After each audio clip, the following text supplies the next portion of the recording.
This is going to be a video tutorial on how to adjust the word spacing in Microsoft Word. I'll be using Office 365 on a desktop PC for this. Let me jump over to Word here. Okay, I have Microsoft Word opened up now, and I have a little example project here.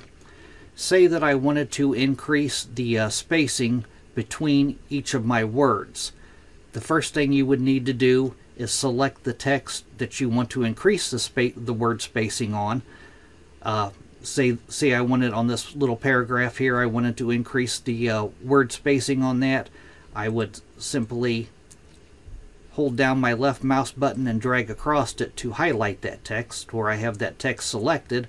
Or if you want to, I want to do my entire document here, I'm just going to hold down Control and press A on my keyboard. It would be Command A on a Mac. Then you want to go up and make sure you are on the Home tab. And then on the ribbon off to the far right, you want to click on Replace. That will open up a little dialog box here. And on this dialog box, I am on the Replace tab here, up here. On the Find What, I'm going to put my cursor inside of that text box there, and I'm just going to hit the space bar one time.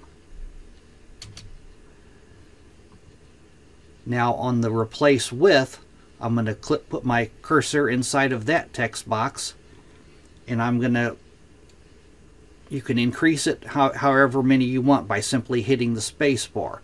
Twice you would be increasing the space between your words by 2 spaces. A third time you'd be increasing it by 3 spaces. If you hit it again for a 4th time, you'd be increasing it by 4 spaces. I'm going to use 4 spaces here, and then I'm going to click on Replace All. It tells me how many characters that I'm replacing here, 156 replacements. I'm going to click on Yes. And it's confirming that it has made 156 replacements. I'm going to click on OK. Now I'm going to close this dialog box. And as you can see, I have now 4 spaces between each of my words here on my entire document. That is how you increase your word spacing in Microsoft Word. Thanks for watching.